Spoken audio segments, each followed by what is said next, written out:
Talk about wrestling school. What was your experience learning how to wrestle, training? Because it is really hard. You have to really put your body through so much in order to master so many techniques in the business. Yeah, man. Training to be a wrestler, maybe I can only speak to my experience, right? I always knew that this is what I wanted to do. My bathroom growing up was a library for wrestling biographies. And then also at that time, right? Context is everything. So, like in those early 2000s, there was this little show called Tough Enough, right? Hmm. And it was a real Tough Enough, right? Like it was a real reality show. I was fairly mentally prepared for what I was about to endure for wrestling school. So I was not like shell shocked, the hard work, the physicality. I was very mentally, I was prepared to go through this. Physically, I was not prepared for what everything would entail. Um, I I've been training now for 4 years. I still continuously train with the Dog Pound Dojo here in San Antonio. And if this is not something that you absolutely love, this is not something that you are absolutely passionate about, you will probably not make it too far, too long. Even just in wrestling training, they're long nights, they're long days. I think that's the part that a lot of people don't fully understand is that there's still life happening outside. It's not like it's more of a trade school than a college or a university. With college and university, you become, a part of the machine. You're living there. Everything you're doing is breathing. Texas State. Whatever it is. But here with wrestling school, you still have a life. You still have a job, family, friends, expectations on top of trying everything that you can to pursue this dream. I've been training now for 4 years straight. The majority of those 4 years with Rodney Mack and Jazz here at the Dog Pound Dojo, and the just the amount of knowledge that Rodney Mack and Jazz have been able to give to me, to instill in me, has been just completely remarkable. The amount of patience and time that they have been willing to take, not just with myself, but with so many other people. It's truly remarkable. I don't think that Rodney Mack and Jazz get as much credit as they deserve in the wrestling industry for being just as influential and as good of people as they really truly are. Um, I've been with Rodney Mack and Jazz since 2021, and I've seen multiple people for multiple different reasons, good, bad, ugly, be taken in by them, right? Be housed, be sheltered for them. Yeah, the I have been super blessed and I have been super lucky that I have been able to become involved with such a good-hearted group with Rodney Mack and Jazz, and then all the other people that are with us here at the Dog Pound Dojo. We are living a truly special moment in wrestling time and wrestling history. And I think that over these past 4 years, put in my trust in the process that the Dog Pound Dojo has, put in my trust and faith in myself and with my coaches and my family has proven to be nothing but beneficial. And I'm very excited for the future and what 2025 and beyond has lined up, not just for myself, but for Dog Pound, for NWA Texas, and for wrestling in general.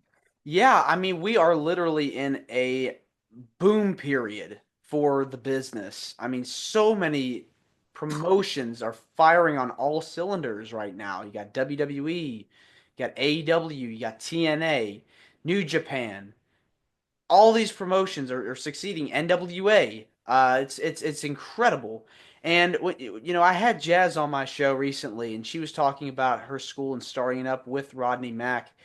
It's really fascinating to hear about, you know, the people that have attended the school and have gone through the school, such as yourself, and they really do an incredible job of giving back to the business. I really can't thank them enough for keeping, the spirit of professional wrestling still alive. Yeah, and it kind of goes back to what you were talking about with that early 2000s style, right? Of that very athletic, very competitive. And I think that is the biggest thing that we strive to teach and that we strive to instill in everybody that comes here to the Dog Pound Dojo is that this is a competition. There does need to be a sense of urgency inside of the ring, and bringing that the competitiveness, bringing that sense of urgency.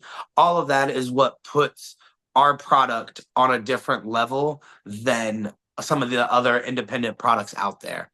um, and I don't mean that in a disrespectful or our stuff is better type of way. I just mean that, like, hey, there's chocolate and then there's vanilla and then there's also strawberry.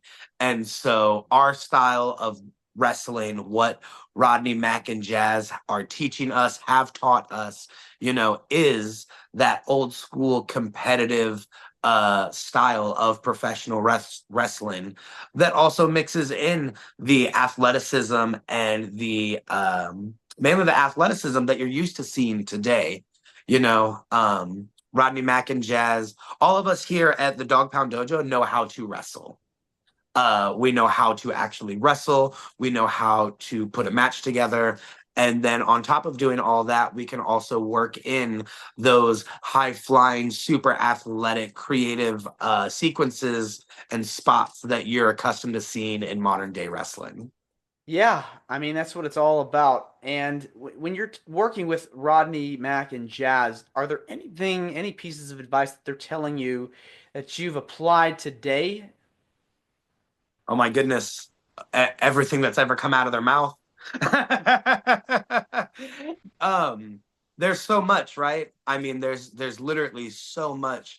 I think one of the biggest things that I think one of the biggest pieces of advice that I have learned from Rodney Mack and Jazz is you never know who somebody is. Um, Now, progressing more in my wrestling career, I am finding myself in different situations, in different scenarios, and I'm in different places with people that I don't know, with people that I'm not sure what you do, what you don't do here. And so I think one of the biggest things that it seems so elementary and it seems so simple. It's something that I teach my 2-year-old son, right? But it's like treat everybody with respect. Treat everybody polite and kindly because you never know who that person is. I was blessed with the opportunity to do some work for TNA Wrestling the last time that they were here in San Antonio. And I'm not even kidding. I ran into one of the guys, like one of the higher profile backstage people, executives at TNA. Like I ran into them at a gas station, like Hmm. 4 miles down the road, and like just because I treated him nicely at that gas station, right? A couple of hours later, he sees me working for TNA and he's like, "Hey, wait, weren't you the dude at the gas station?" It was like, "Yes." And so just like little things like that that you don't think would be such an important wrestling lesson is actually like some of the most important wrestling lessons. So